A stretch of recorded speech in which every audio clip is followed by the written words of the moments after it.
Captain's log, stardate 6134.6. The mysterious time slowdown we're experiencing has affected not only every crew member on board, but all the Enterprise's instruments and computer banks. It's as if time itself were winding down, and us with it. Sensor readings confirm my hypothesis, Captain. The slowdown phenomena did not initiate until we came within 3 light years of that peculiar high-density energy field directly ahead. Shut down all warp engines, Mr. Sulu. I want 0 acceleration. Stand by on impulse power. Shutting down engines now, Captain. Spock. Fascinating. The time slowdown seems to have leveled itself the moment we stopped approaching the energy field. For the moment, at least, things are getting no slower. That's all I wanted to know. Mr. Chekhov, bring us around to 134.8 degrees on full impulse power. I want to put at least 10 light years between us and that energy field. Aye, sir. As soon as we began moving in another direction, the slowdown effect started reversing itself, and in moments the crew and the instruments aboard the Enterprise were back to normal, just in time to face a problem of a different nature. Alien vessel moving along our starboard at warp 3, Captain. Very well, Mr. Sulu. Shift over to warp 1 and remain on this course. Lieutenant Uhura, open all hailing frequencies. I'm trying, sir. Let's see what our shadow looks like. Activate the screen. Screen on, Captain. What do you make of it, Spock? Curious. Although I'm not familiar with the design of the vessel, I would most certainly say those markings on its hull suggest we're being flanked by a warship. Message from the alien craft coming through now, sir. Attention, enemy unit. This is Conrack speaking. Surrender your vessel at once or face annihilation. You do not have long to decide. End of transmission, sir. What was that you were saying about a warship, Spock? Perhaps this other ship believes we are responsible for the time slowdown.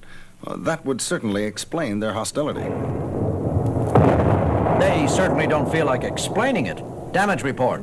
One of our shields is buckling. Moderate casualties in decks 35 to 38. Warp engines holding steady. Arm photon torpedoes, Mr. Chekhov. Photon torpedoes armed and ready, sir. Very well. Bring us about to 25.5 degrees, Mr. Sulu, and we'll be in position to... A moment, Captain. Something strange on my sensors. Report, Spock. Although the dimensions of their warship are even larger than the Enterprise, sensors indicate only 2 beings aboard. 2? Is that possible? Possible or not, it is a fact, Captain. I would suggest it might be wiser to... I'm way ahead of you, Spock. Transporter room. Scotty, are you still there? Aye, Captain. I just finished repairing her. Fine. Scotty, I want you to lock on to 2 life forms aboard that alien ship. Spock is feeding the coordinates to you now. Aye, Captain. The figures are coming over loud and clear. I'm activating the transporter now. Be careful, Scotty. Spock and I are on our way. A moment later, 2 shimmering figures appeared in the transporter dock. The one who called himself Conrack turned out to be a fearsome-looking barbaric warrior wielding a double-edged battle axe. Alongside him was his consort, a much smaller being whose manner of attire made him look like just what he was, a sorcerer. But by the time Spock and I reached the transporter room, Conrack had already destroyed half of it. Scotty was slumped in a corner, his body bruised and battered, and it quickly became apparent Conrack had me marked for the same treatment. Captain, look out! Using all the advanced fighting techniques at my command, the best I could do was just stay alive. Conrack's strength was frightening. If any one of his blows connected at its full force, I was done for. But Spock had observed what I was far too busy to notice. All during the fight, Conrack's consort stood absolutely still, his hands rubbing his temples methodically, almost as if he were casting a spell. Acting on pure logic, Spock made an assumption, and he was right. Suddenly, the course of the battle changed. Conrac's unbelievable strength was quickly reduced to the level of a normal man. Now I had the advantage and the superior fighting skills. Enough! You have done the impossible. You have beaten me, Captain Kirk. Not so impossible, actually. I simply applied a Vulcan nerve pinch to your consort and caused him to pass out. Spock, I suppose I should say thank you, but I don't understand. Everything didn't become clear until we gathered in sickbay a few minutes later, and Dr. McCoy finished examining our pair of invaders. You want to repeat what you just said, Bones? It was very simple, Jim. The little fella... The name is Klee. Sorry, friend. Klee here is an honest-to-goodness sorcerer, to put it bluntly. The peculiar power running through his body defies all analysis. For lack of a better word, I'd have to call the end product of these collective energies inside him magic. Magic? I conjectured something of that nature during your fight with Conrack, Captain. It seems Klee was casting a magic spell to give Conrack an incredible degree of strength. Up until now, Conrack had remained somber and silent, but that was before a report from the bridge came over the intercom. Sulu here, Captain. You told me to report any change in the status of the time slowdown area. Yes, Sulu. Well, sir, it's moved. A full 3,000 kilometers since our first sighting of it. Fascinating. Yes, it moves. It has its own orbit. Conrack, tell us what you know about this thing. Our people call it the Goola, and its far-flung orbit through this part of the galaxy brings it in range of our planet at regular intervals. A more terrible fate for any world I could not imagine. I don't get it. Just what does this Goola do? Think about it, Doctor. You saw what the time slowdown did to us in just a brief interval. Now imagine an entire planet caught in its stagnating influence for centuries at a time. Now I see. Scientific progress, cultural advances, even your people's thinking processes. It would all slow down to a crawl. Correct, Captain. Klee tells me our civilization is the same age as yours. Yet while your people explore the galaxy in starships, mine are still dressed as barbarians. But your warship. Conceived and powered by sorcery, McCoy. Not science. If it weren't for Klee's wizardry, we could never have attempted this mission. You came to destroy the Goola. By any means we could, even if it meant sacrificing ourselves. I wrongly made the assumption your vessel was controlling the Goola, and for the attack I am truly sorry. Captain's log supplemental. Conrack and Klee were sincere. Their entire race was counting on them to wipe out the menace that had held their culture locked in a standstill for centuries. And now they had the help of a starship. Phasers armed and ready, Chekhov? Armed and ready, sir. Let's hope they do more good against the Goola than the photon torpedoes just did. Fire! 3 direct hits, but sensors show absolutely no effect. Your weapons are formidable, Kirk, but the Goola seems to know no weakness. Incredible. Conjecture, Spock?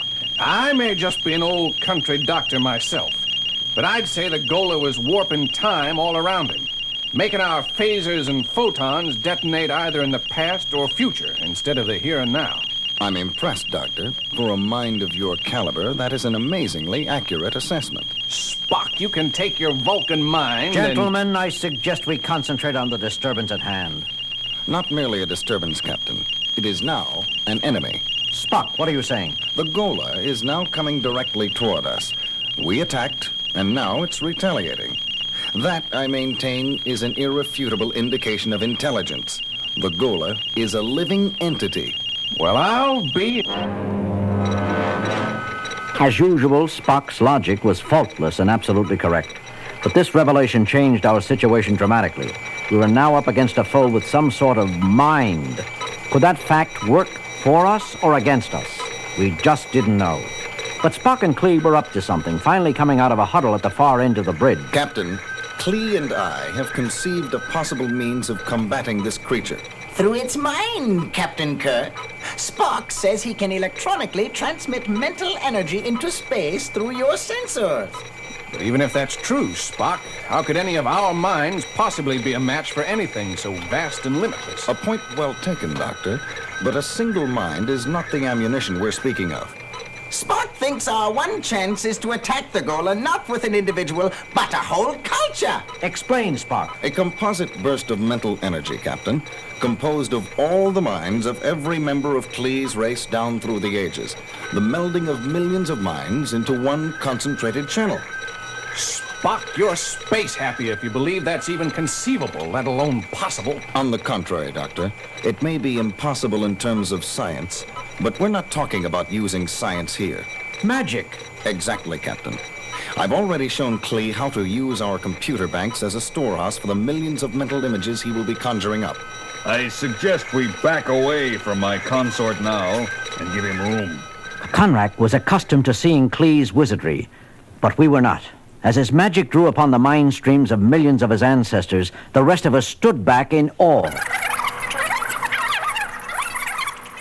It's fantastic, Spock. I would never have thought such a thing possible. Just how old is your culture, Conrack? How much further does Klee's magic have to reach? The exact date of our origin is unknown. We do know our oldest ancestors came from a far-off planet many eons ago. A planet called Earth. All of us share the same look of amazement. Earth, he said.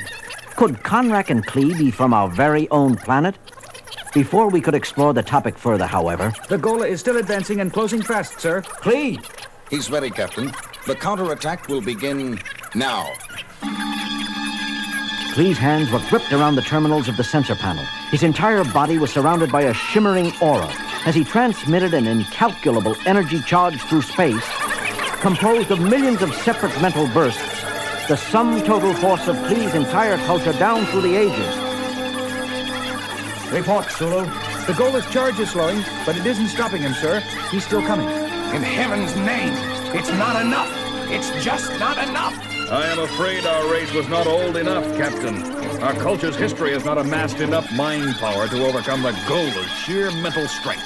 Spock! What the blazes is he doing? He's grabbing the terminals of the sensor panel. He is glowing with the same shimmering aura that enveloped Klee. Oh, my God. I understand. We all did. Spock was picking up where Klee left off, using what was left of the magic spell to force feed his culture into the sensors. I admire your first officer's courage, Kirk, but how can he hope to succeed where my consort failed? The Vulcan race is one of the oldest in the galaxy, Conrack. Odds are it's far older than your race or ours. That's right, now that I think of it. Vulcan history goes back so far, Spock will have billions of more mind streams to draw from. Look, I think Spock's reached his limit. He must stop. Too much mental energy will kill him. Then it happened. All at once, Spock released the sum total of Vulcan mental energy amassed through millions of years, transmitted through our sensors in one massive charge. And although the invisible charge did not show up on our screens, the result did. Look! Spock's done it! The Goola is backing away! It's trying to flee, but it's slowing down! I believe that last energy burst paralyzed it. That is correct, Conrack. Spock, you're all right? Somewhat exhausted, but feeling satisfactory, Captain. And you, Klee? I'm fine. Now that I know we've finally beaten the scourge of our race. Now that we've got the Goola where we want it, what do we do with the blasted thing?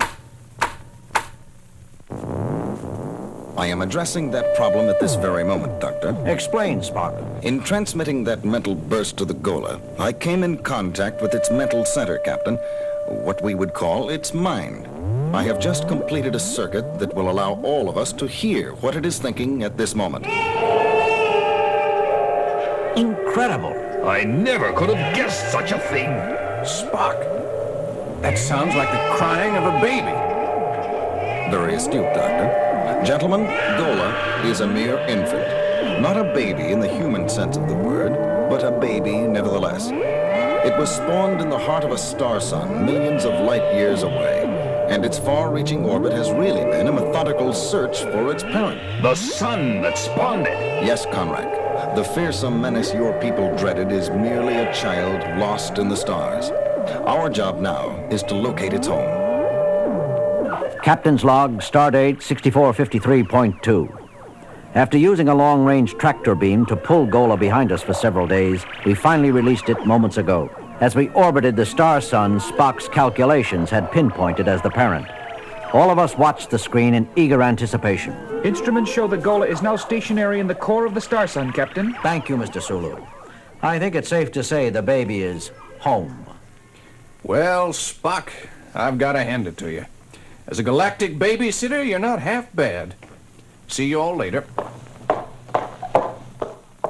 Spock, about Conrack and Klee, something bothers me. Captain, we returned them to their home planet.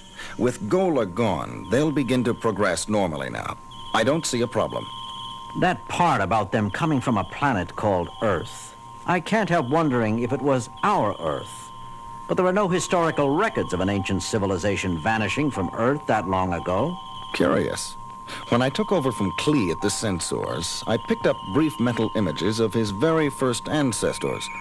They were evacuating a sinking continent in spaceships. Spock, Tell me, Captain, isn't there an old Earth legend about a civilization that sank beneath the sea called Atlantis? Atlantis. Mr. Spock, would you be surprised if you just solved one of the greatest mysteries on Earth of all time? Surprised? Hardly, Captain.